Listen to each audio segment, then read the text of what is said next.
देखो ये question number 9 है 7.5 का, मोस्ट इम्पॉर्टेंट क्वेश्चन है, ये कई बार ही पूछा गया है एग्ज़ाम में। ठीक है, तो ध्यान से देखना सर।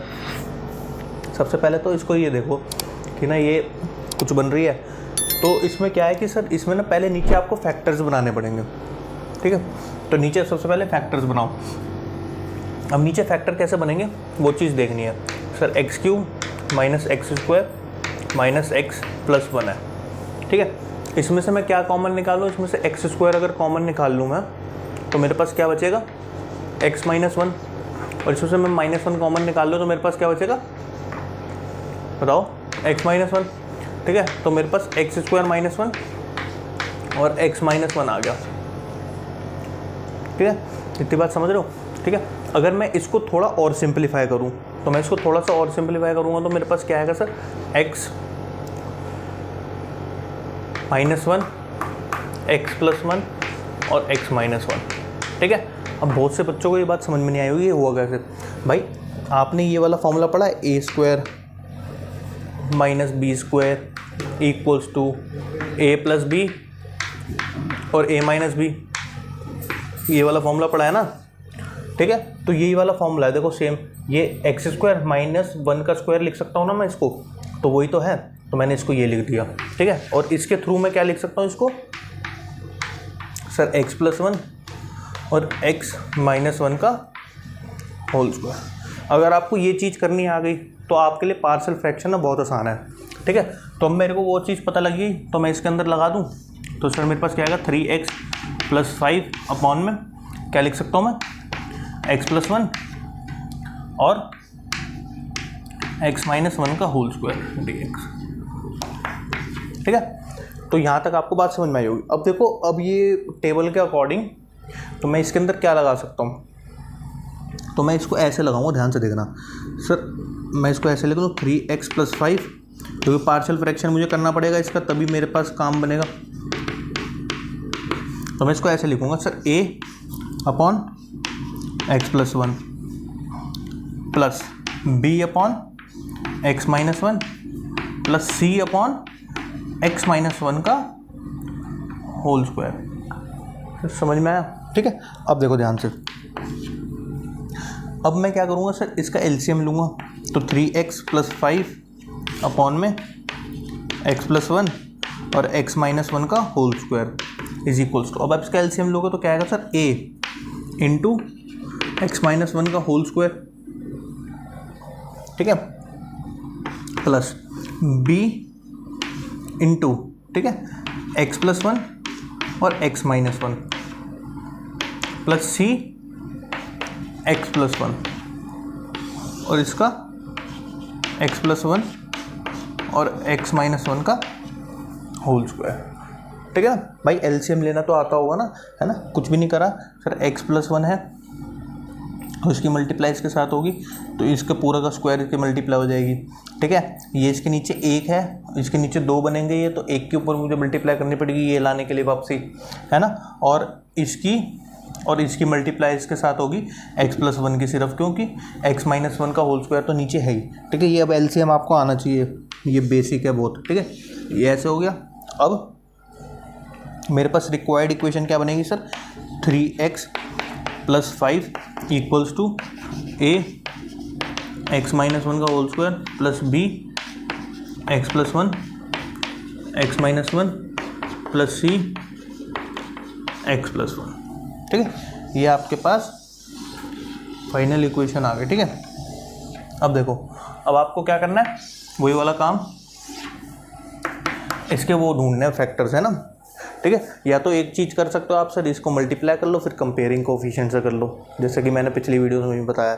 लेकिन इसमें हम क्या करते हैं कि सर इसके जो मेरे ये नीचे फैक्टर्स आए ना, इन्हीं को मैं निकाल लेता हूँ। जैसे x प्लस 1 है तो सर एक तो -1 आएगी इससे, और इससे क्या आएगी, एक +1 आएगी।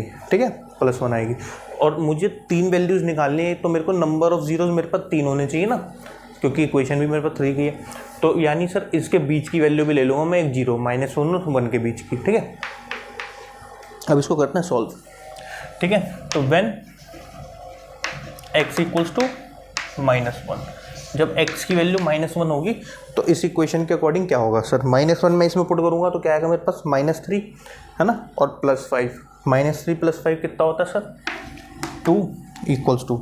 अब इसमें -1 पुट करोगे क्या आएगा -2, -2 का स्क्वायर 4 है ना, तो यानी 4a प्लस, ठीक है। अब इसमें -1 पुट करोगे आप, इसमें -1 पुट करता हूँ मैं तो ये 0 हो गया, और इन दोनों को भी 0 बना देगा ये, यानी सर ये तो 0 हो गया प्लस, ठीक है। अब इसमें -1 पुट करोगे, तो ये 0 हो जाएगा, यानी ये भी 0 हो गया।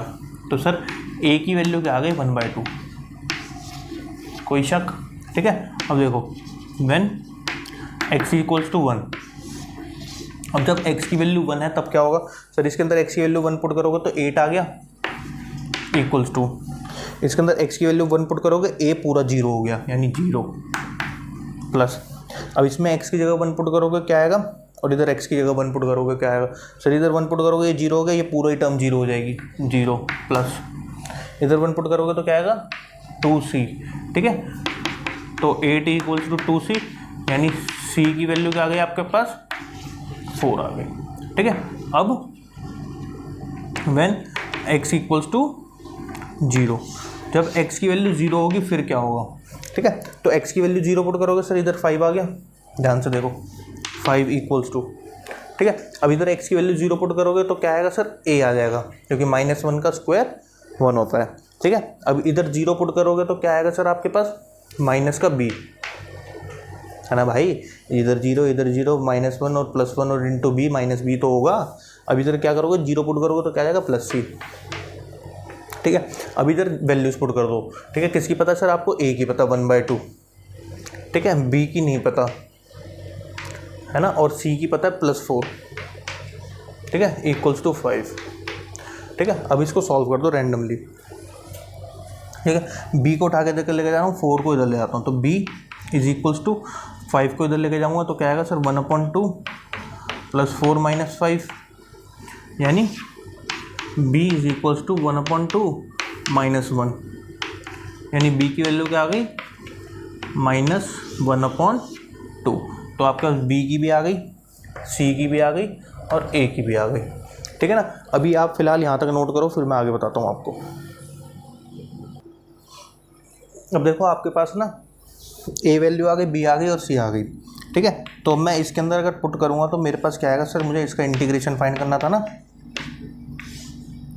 x + 1 और x - 1 का होल स्क्वायर dx = अब मैं a की वैल्यू पुट करूँगा sir 1/2 integral of 1/x + 1 dx, ठीक है ना, प्लस, देखो प्लस में सर क्या b की वैल्यू, ठीक है, -1/2 है तो -1/2 इंटीग्रल ऑफ, ठीक है सर dx अपॉन में x - 1 प्लस का सर ये c था, ठीक है। तो c की वैल्यू क्या आई थी सर 4, है ना, इंटीग्रल, और इसका इंटीग्रल क्या आएगा सर मेरे पास, ठीक है, dx और x - 1 का होल स्क्वायर, ठीक है। इसको मान लो I1, इसको मान लो I2 और इसको मान लो I3, ठीक है। अब देखो इनको सॉल्व करते हैं रैंडमली, ठीक है।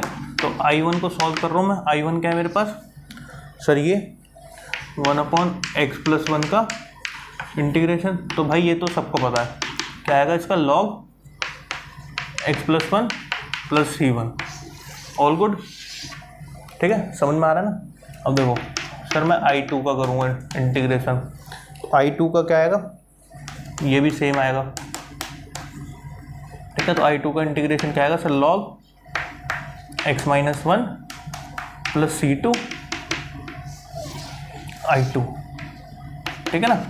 अब I3 का डिफरेंशिएशन, तो सर I3 का डिफरेंशिएशन क्या होगा, इंटीग्रेशन सॉरी, dx अपॉन में x - 1 का होल स्क्वायर।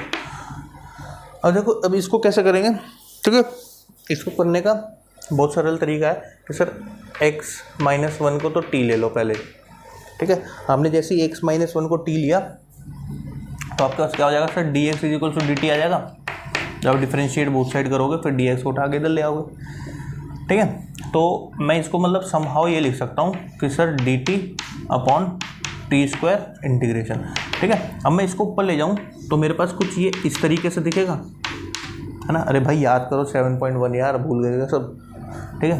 तो अब इसके बाद क्या आएगा सर मेरे पास, मैं यहाँ पे कर देता हूँ, ठीक है। तो ऊपर क्या होता है सर, t की पावर -2 + 1 अपॉन में -2 + 1। अरे बोलो ना, समझ में आ रहा है भाई। इंटीग्रेशन ऑफ I3 करा था ना, तो C3 लगा दिया था। तो ऊपर क्या आएगा सर, t की पावर -1 और अपॉन में -1 प्लस C3 यानी -1/t प्लस C3, ठीक है। तो क्या आएगा सर, माइनस का 1/t, किसको माना था मैंने, x-1 को, x-1 प्लस C3। ये आपके पास क्या आ गया, ठीक है, ये आपके पास आ गया I3, ठीक है। तो फ्रॉम दिस इक्वेशन, ये वाली इक्वेशन के थ्रू मैं क्या लिख सकता हूँ, पूरा सॉल्यूशन, ठीक है। तो मेरे पास पूरा सॉल्यूशन, नेट सॉल्यूशन क्या आएगा इंटीग्रेशन ऑफ I का सर 1/2, ठीक है। I1 क्या है, ये log x+1 प्लस C1, ठीक है। C1 को भी छोड़ो, ठीक है, -1/2, ठीक है। तो -1/2 log, ठीक है, I2 के साथ क्या है सर, x-1, ठीक है। और प्लस में क्या है सर, 4, ठीक है। 4 क्या, माइनस ये है ना, तो इसको मैं नेगेटिव ही कर दूँ, नेगेटिव ऑफ x-1, ठीक है। और प्लस कैपिटल C, मैंने C1 plus C2 plus C3 को कैपिटल C लिख दिया, ठीक है। ये आपके पास रिक्वायर्ड आंसर हुआ।